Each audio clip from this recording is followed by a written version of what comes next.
Hello, and welcome to the Growth Whisperers, where everything that we talk about is building enduring, great companies. My name is Brad Giles, and as always, I'm joined today by Kevin Lawrence, my co-host. Kevin, hello. How are things today? Things are good, Brad. I say that every week, but they are. Yeah, good to hear. Good. Good to hear. Good to hear.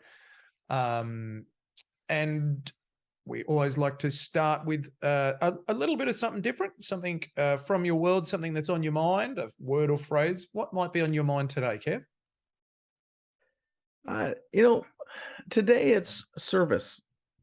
Was down in Seattle on the weekend and went to a restaurant that was highly recommended. The food was excellent, like probably the best calamari I have had 10 or 15 years. Wow. Normally they bread the stuff and deep fry it, right? And that's not the traditional way, or I don't think it is. This was the sauteed way, which is tricky. Anyway, spectacular food and just mediocre service. Oh. And at the end of the day, my gosh, if the service had been as good as the food, it would be incredible. And I felt bad because the server was sort of fresh and new and wasn't very, he probably wasn't onboarded, right, Brad? He wasn't trained. He wasn't set up to win in the job at all. And like it was almost service on demand. We had to keep asking for what we wanted and etc. So just the difference that service makes, because the environment was great. The food was great. The location was great. The service just dropped the whole thing down many points. And I wonder if the owners knew that. I don't know. I don't know. They must have, because it would have been blatant. It would have been damn obvious. Fair enough. If they didn't, it's almost like if they didn't, and if they weren't there, I don't know if the owner was there or not. And anyways, it's one of those nights I didn't want to make a big deal about it, and just wanted to kind of get on the way, enjoy the rest of my night. But it was everything was right except for the interface with the customer. So service and the value of service. This is where you ask me, have I got one? Yeah, exactly. I was just go ahead. Hey, Brad. So Brad, what's the word or phrase you're thinking about today? Yeah. Something that's been on my mind is empathy is a river that flows downhill. What the heck does that mean? So staff in a business don't have empathy upwards. They don't have empathy for their manager or the further leadership, but we need to have empathy for them. Okay. Yep. Yeah, they may do, but they expect leadership, strong leadership from us. And when we don't deliver it, they will be critical. But we need, and we shouldn't expect empathy when we're doing it tough or we've got problems. It's human nature that we need to expect. So yeah, it's something that's on my mind at the moment. Empathy is a river that flows downhill. We've got to think about it like that. So love it. Empathy and service. I mean, empathy is a big part of good service as well. Yeah. Being empathy, connected with the customer, helping them get what they want. Awesome. Well, let's dig into it. And by the way, if you haven't subscribed yet, hit that subscribe button or hit the like button as long as you enjoy what we're doing here today. Hopefully you do. We're having a good time sharing this stuff and preparing for what we're going to share. So what are we digging into today, Brad? Yeah, today we're talking about part 2 of 4 about the new book Onboarded that is coming out on November the 1st. And in particular, we're talking about this issue, the problem when we believe that new hires are a good fit. You probably heard the phrase good fit before. Oh, that person was a good fit or that person was a bad fit. So we're talking about that. Awesome. And I think one of the things that we're going to talk about with that, and we had a great passionate discussion about this, is that it's not just a state of being. It's something that we have influence and responsibility in creating. And that was the main thing that I thought about from our conversation, Brad, is that these situations, managers can sometimes fall into a trap of just thinking people are as they are. And in many ways, I think the author was DeWitt. I wrote a book. We're talking about fixed mindset and growth mindset. Yeah. Fixed mindset is that people are as they are and they will be as they will be, and there's not much we could do. Where growth mindset is that we can have a role in being a catalyst and helping people to learn and grow and be a better or be more effective. And I think that's kind of where we're going on this one here today. Yeah. So imagine your favorite sports team, okay? And imagine they just hired a great new player from another team. Well, how long would you expect that person to take to be a part of the tight unit where they're all kind of singing from the same hymn sheet or they're doing something right? I mean, you wouldn't expect it to be a week or two, right? You'd expect it would take a long time for that person to unlearn all of the plays from what they used to do, the expectations of the coach, the technical things, like all of that. Like you're not going to be able to get that new player. And that's assuming that there's some structure to it. If it's all organic, it could take forever. If it's just learning by osmosis and learning on the job, that takes longer than if there's some actual conscious intent to impart this knowledge and understanding to them. But here's the thing. What's going to happen to the scoreboard of that sports team as a result? If that person's not part of the team's not going to function. That's like, when we're in boardrooms, we say that every time you add a new member to a team, it's a brand new team. Yes. And you've got to start and rebond that team and get everyone understanding each other. Yeah. And that takes time. And some teams never do it. Yeah. It's a new team. That's it. And just like that sports team, it's a new team. And there's a job to be done to get it to work. Part of this book, I did a global survey of 1,100 CEOs and hiring managers. Okay. And what that said is I asked the question, how long does your onboarding process take? 83% have an onboarding process of 2 weeks or less. So it's only 17% are going 15 days or more, right? So you go back to the sports team and you think, we're expecting people to be onboarded and able to function well after 7 or 14 days. It's a real which is ludicrous if you think about it. Yeah. I mean, how could somebody possibly win after kind of 2 weeks of kind of learning how we work and what we do? Yeah. I mean, unless it's the simplest business on the planet and personality doesn't matter and you don't have to work with other people. And I mean, I don't know, there's a lot of variables at play, but it's, and the hard part is what happens in a lot of these cases is that we're so excited to get this new person on board that we're thrilled to have them there. We're thrilled to have the relief of them able there to take on the work and do the job. And we think that they're a good fit and we just let them run. Because it's a relief and we're thrilled to have another body to do things and another brain to think things and get things done. And I've seen it time and time again where it's basically people are given way too much confidence and way too much autonomy way too early because they don't know what they're doing. And even though they might be even experienced at a similar job somewhere else, they don't know what they're doing here. And that's the key word in there. And the purpose of today's episode is good fit. Okay. So when we look at someone as being a good fit, okay, what we're doing is we're indoctrinating our teams into the tyranny of low expectations. Okay. What that means is that we're looking back and we're saying to ourselves, well, remember Bob? Bob was a bad fit. Remember Jen? Jen was a good fit. And so what that mindset does is it tells us that there's no point onboarding because Jen would always have been a good fit. Yeah.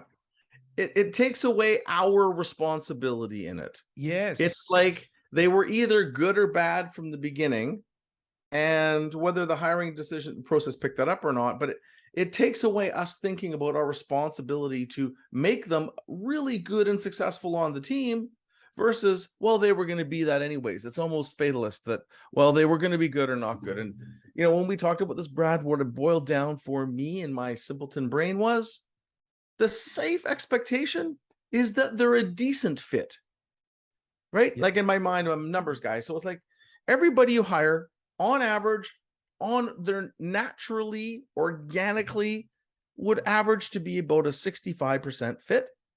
But on average, they could probably be a 90 or 95% fit. And our job, or a great fit, and you have different language for that, but they could be an okay fit, but they have the potential to be a great fit if we onboard them properly and teach them the ropes and the philosophies and the processes and the way we think and work, and fairly quickly up front. Don't make them wait 2 years to figure it out. And so if we assume that they're actually, I might change the word to mediocre fit.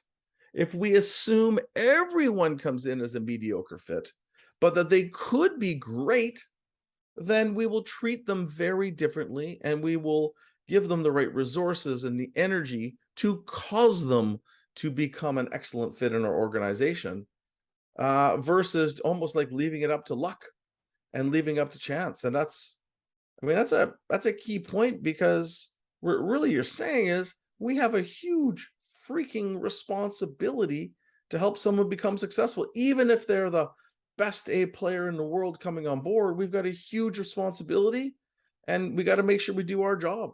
We need to cause them to fit. So a binary, what I call it is a binary fit versus a spectrum fit mindset. Yeah. So a binary fit is going to say they're red or they're green, they're good or they're bad. And that's why I don't use the word good fit. And I push back against it, because then if you can imagine two candidates, there's nothing that we can do if you've got that mindset. There's nothing. So there's no point doing onboarding.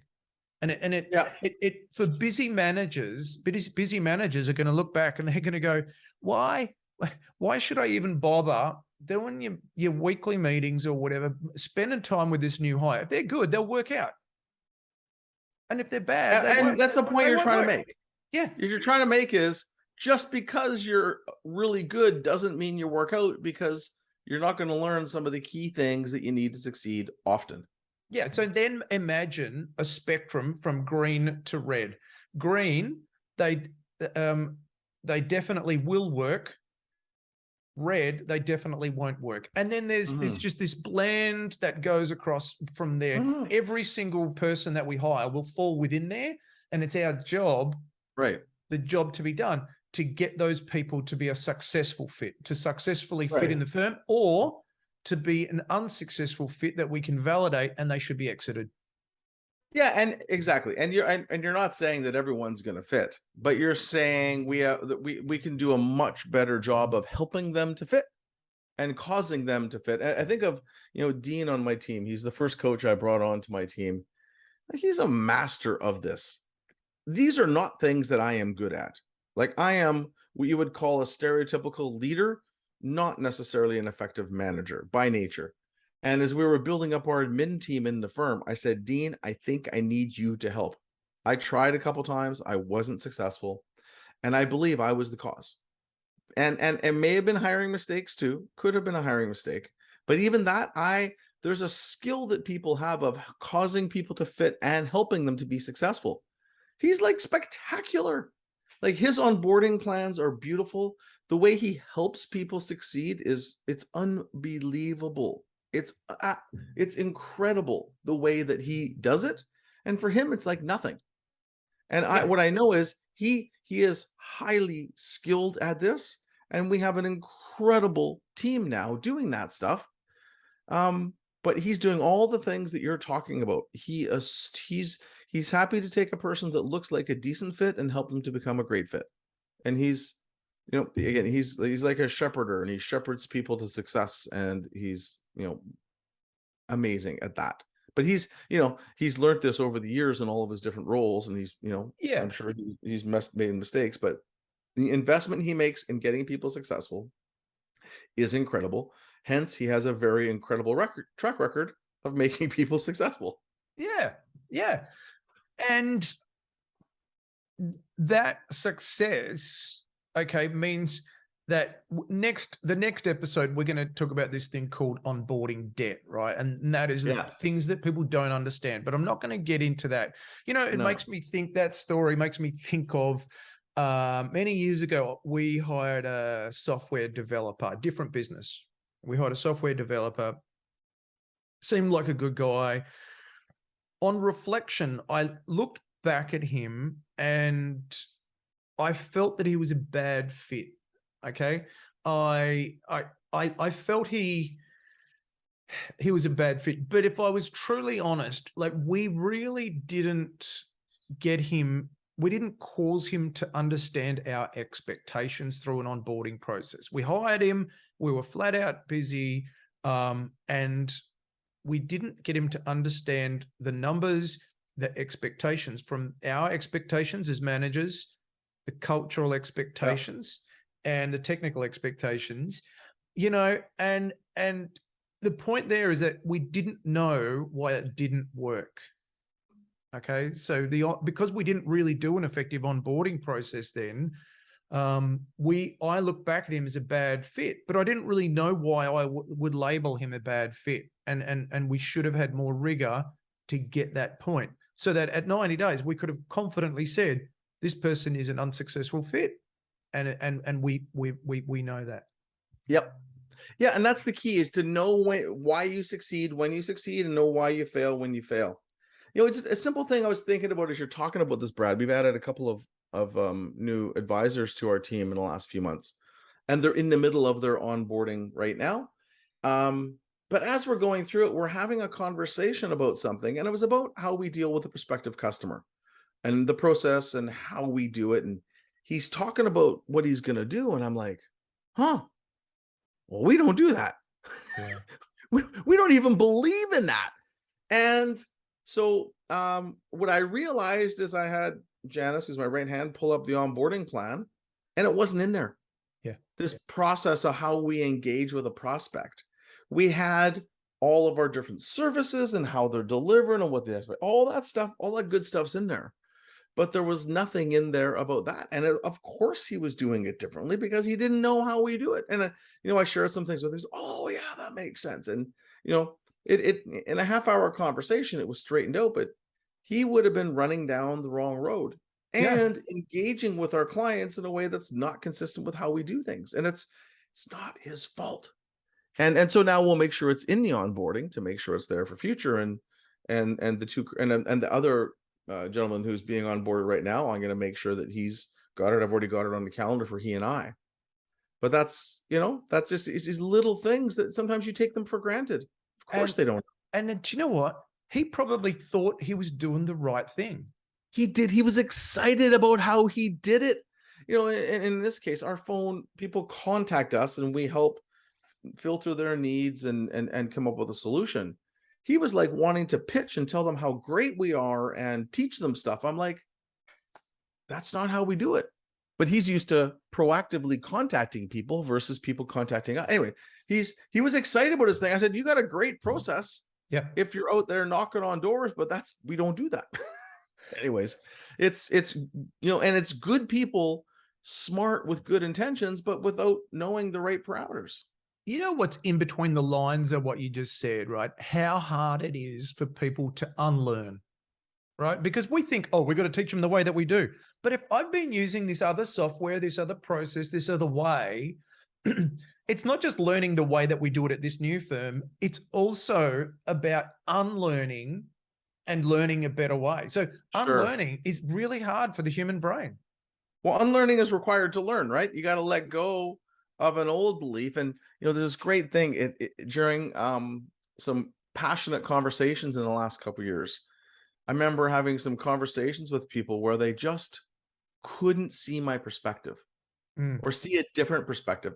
And intelligence and confidence allows you to see different perspectives and evolve yours, right? When you don't really understand something well and you're not an expert on it, you're not confident in it, people generally hold on to stuff really tight. I mean, it's a bit of a side thought, but so let's get back to this here. So what else do people need to be thinking about in terms of getting, the danger of assuming someone's a great fit, which we've, or a good fit. But the danger of believing that, we know, is you won't do the work. And either way, you got to assume that people that join you will be a C+ fit, and you can make them an A fit. And that we need to see that as our job. I love it. So what else? Anything else you'd add in there, Brad? Yeah, here's the thing. Let's say you've got an A player, as you implied, or you've got any player, right? What we've got to remember is that this person, if they're an A player and they were in high demand, were talking with other employers a few weeks ago, right? So if you come on board and you're really busy and you're like, okay, there's your computer, there's the bathrooms, that's the exit plan, and I'll pass you over to that person. Like, and you got let's say a 1 or 5 or 7 or 14 day even onboarding process, and that's it. And it's like, all right, be free, go and enjoy. Yeah. Like 2 or 3 weeks ago, they were talking to other employers and about their value proposition. So they're like, I've been here for a couple of weeks. Like, these guys will let me go. I don't really understand how to succeed in this role. At what point does that A player then think, maybe I could be more successful at that other firm, right? And this is where attrition, or worse, they just do what they think and it's wrong, and they make massive mistakes. Yeah, that can cost them their trust and their career where they're at, or huge frustration that will get to that point and making them look somewhere else. Yeah. But A players are going to drive and do stuff. I remember, Brad, you reminded me of a story. One of the executives that we work with, and I will not say the country, but he came from a different culture. And in their culture, he was recording a conversation as evidence internally with another employee. Oh. So we found out about this. In that moment, it's like, so do we fire him today or do we fire him tomorrow?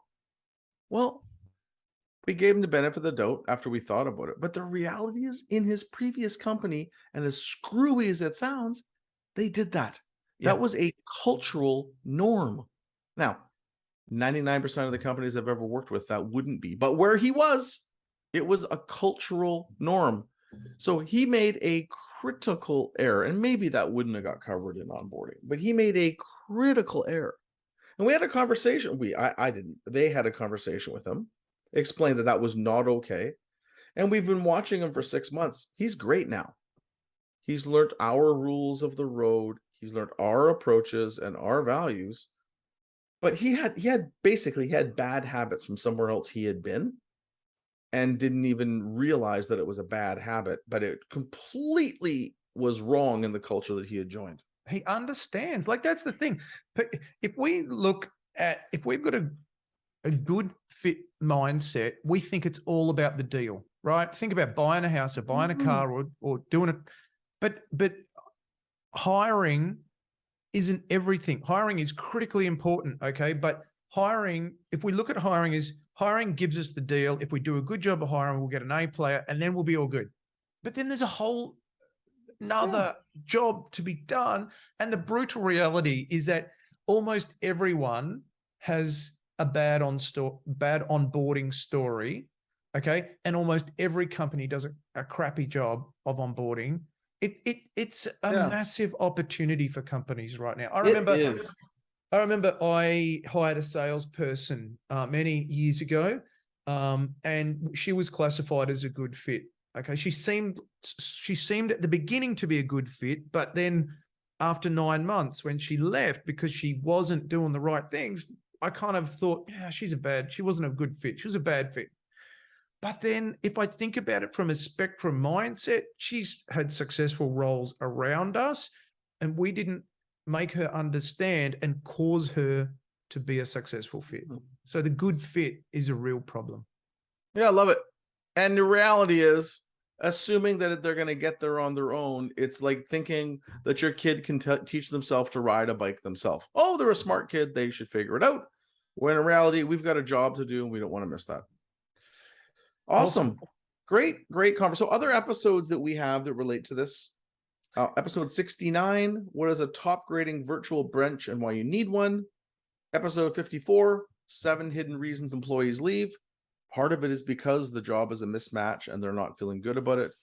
And then episode 46, Jim Collins has 7 questions for people decisions. Obviously, Brad's book Onboarded, which is going to be out soon. You'll be able to get a copy of that, read more about this. There it is, cover on the screen, Onboarded.